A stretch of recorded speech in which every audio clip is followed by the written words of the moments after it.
Hello and welcome to the YouTube channel Health with Ayurveda. Myself doctor Shashank Rastogi और आज मैं इस वीडियो में आपको बताने वाला हूं कि आप अपनी इम्यूनिटी को कैसे बेहतर कर सकते हैं विदाउट मेडिसिन। जी हाँ, मेरी कोशिश यही है कि आप किसी भी मेडिसिन की तरीके का भी कुछ भी ना लेके आप अपनी दिनचर्या को थोड़ा सा बदलाव, दिनचर्या में बेसिक से चेंजेस लाके आप कैसे अपनी इम्यूनिटी को बूस्ट कर सकते हैं, कैसे अपनी इम्यूनिटी को मेंटेन रख सकते हैं।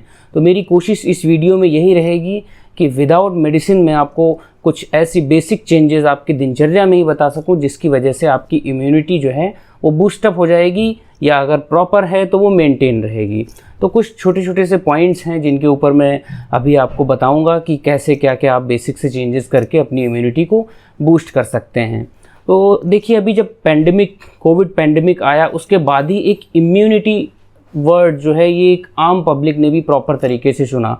तो पहले तो ये आप जान लीजिए कि इम्यूनिटी होती क्या है। बहुत ही सिंपल से वर्ड्स में मैं आपको बता रहा हूँ कि इम्यूनिटी का मतलब है व्याधि क्षमत्व। इसको व्याधि क्षमत्व कहते हैं आयुर्वेद में।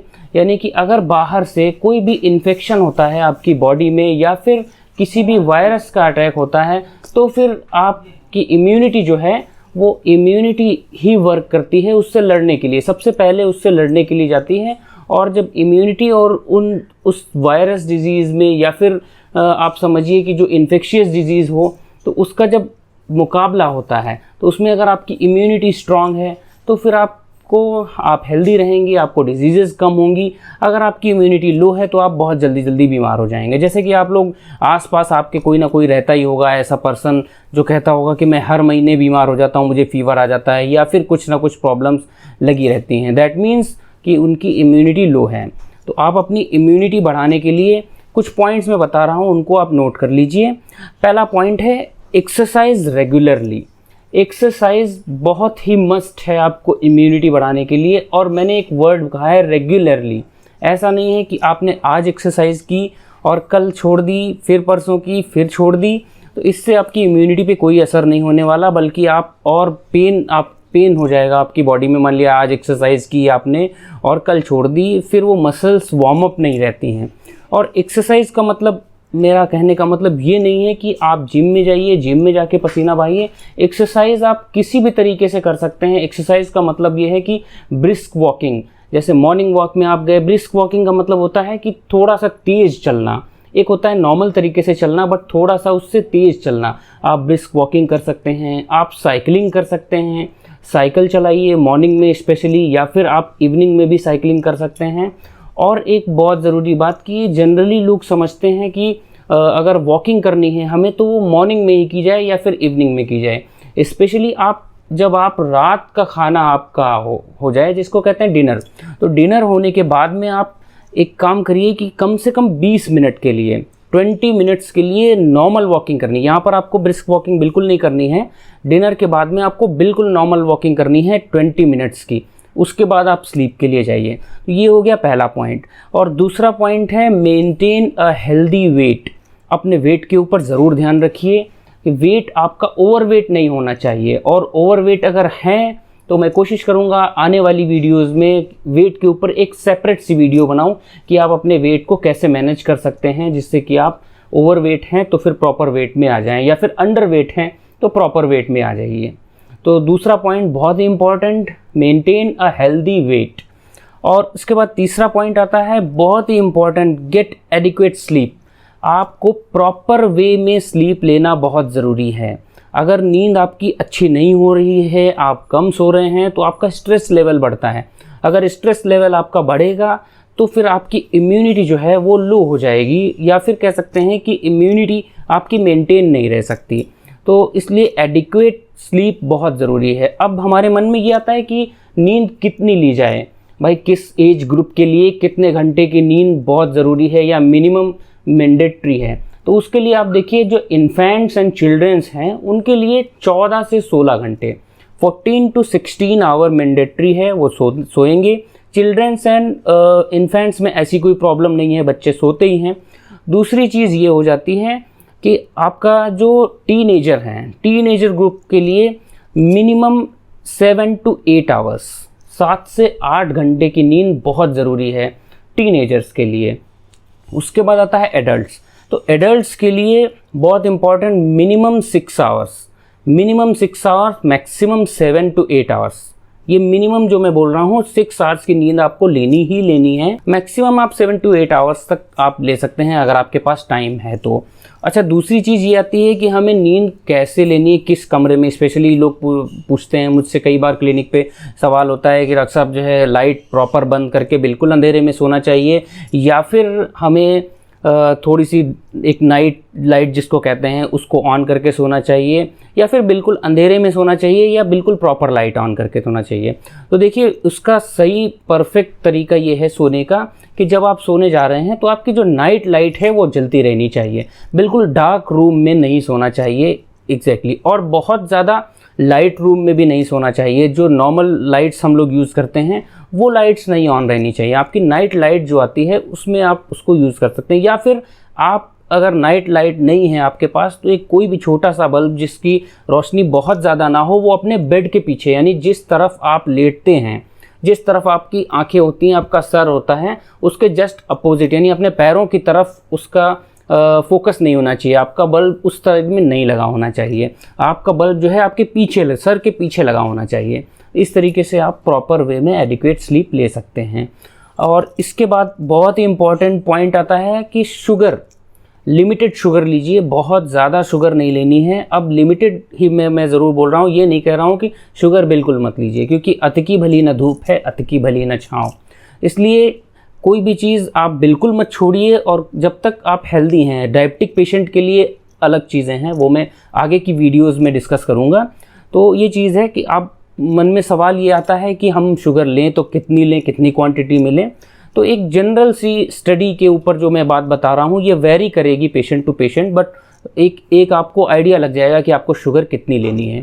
जो भी पर्सन दिन भर में, एक दिन में 2000 कैलोरीज कंज्यूम करता है, 2000 कैलोरीज जो कंज्यूम करता है, वो 25 to 35 to 40 grams, maximum 40 grams sugar तक आराम से ले सकता है विदाउट नो प्रॉब्लम्स।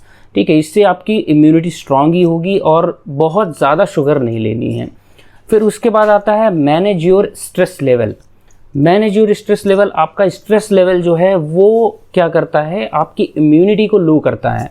क्योंकि जब स्ट्रेस आपका ज़्यादा होगा तो ऑब्वियस सी बात है कि आप स्ट्रेस में रहेंगे, आपकी एडिक्वेट स्लीप नहीं होगी, आप नींद अच्छे से नहीं ले पाएंगे, और एक तरीके से कि हम ये कह सकते हैं कि एंगर इश्यूज़ आते रहते हैं जब आपका स्ट्रेस लेवल बहुत ज़्यादा होता है।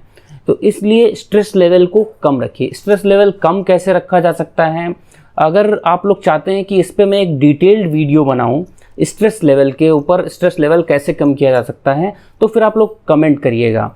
जिसमें कि कमेंट करेंगे तो मुझे कंफर्म हो जाएगा कि आप लोग चाह रहे हैं कि मैं स्ट्रेस लेवल कैसे कम करें। इसके लिए एक दिनचर्या की बस बेसिक से चेंजेस करके कैसे आप अपने स्ट्रेस लेवल को कम कर सकते हैं, ऐसी वीडियो बनाने के लिए। तो अभी मैं जनरल वे में बता देता हूँ कुछ। तो सबसे पहला जो काम होता है वो मेडिटेशन होता है।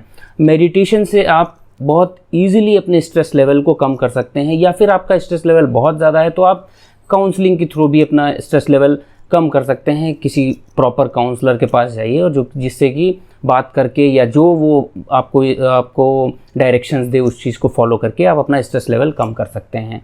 फिर उसके बाद बहुत ही सबसे ज़रूरी, वो मैंने सबसे लास्ट में रखा है कि ईटिंग अ हेल्दी डाइट। ठीक है, बहुत ज़रूरी है, सबसे ज़्यादा ज़रूरी है आपका डाइट। क्या आप खाते हैं, क्या आप पीते हैं, इन सब चीज़ों का बहुत फ़र्क पड़ता है आपकी इम्यूनिटी पर। तो इम्यूनिटी बढ़ाने के लिए आप खाएंगे क्या, सबसे पहली चीज़ अभी मैं जनरल वे में बता रहा हूँ कि आप क्या क्या खाएंगे।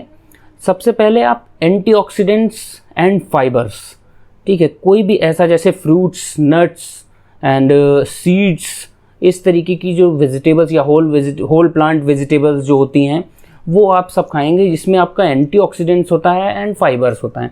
एंटीऑक्सीडेंट्स क्या करता है, एक अनस्टेबल सा आप समझिए प्रोडक्ट होता है हमारी बॉडी में जिसको कहते हैं फ्री रेडिकल्स। जनरली आप लोगों को एक ऐड आता था पहले रिवाइटल का, जिसमें फ्री रेडिकल्स का बोला जाता था, शायद आप लोगों को ध्यान भी हो। तो ये फ्री रेडिकल्स जो होता है ये क्या है, इन्फ्लेमेशन कॉज करता है अगर वो बहुत ज़्यादा क्वांटिटी में बन जाता है। तो एंटीऑक्सीडेंट्स क्या करता है, उससे कॉम्बैट करता है, मुकाबला करता है और फ्री रेडिकल्स को हटाता है, जिससे कि इन्फ्लेमेशन नहीं हो पाता है। अगर इन्फ्लेमेशन नहीं हो पाता है तो सीधी सी बात है आपकी इम्यूनिटी मेंटेन रहेगी और बूस्टअप रहेगी। फाइबर्स बहुत ज़रूरी हैं हमारी इम्यूनिटी को बढ़ाने के लिए।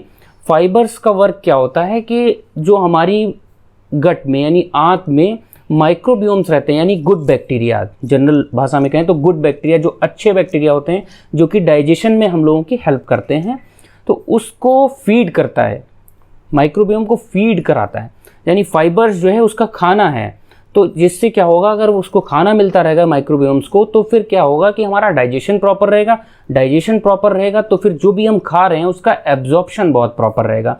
यानी कि अगर हमने एक रोटी खाई है तो उसका एब्जॉर्प्शन हमारी गट्स में बहुत अच्छा होगा। अगर एब्जॉर्प्शन अच्छा होगा तो ऑब्वियस सी बात है हम लोग हेल्दी रहेंगे।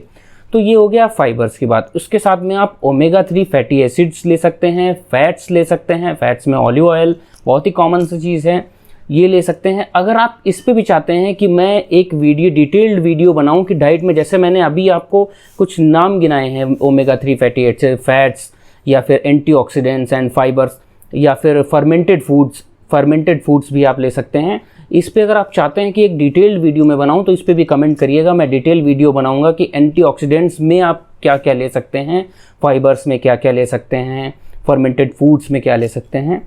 तो फर्मेंटेड फूड्स में जनरली ये है कि एक स्टडी हुई थी जिसमें जो बच्चों पे की गई थी, और वो बच्चों पे जब की गई थी तो वो 100 बच्चों को 70 ml fermented milk per day दिया गया था, जिसमें देखा गया था कि 20% कम हुए हैं जो चाइल्डहुड डिजीजेज होती हैं वो।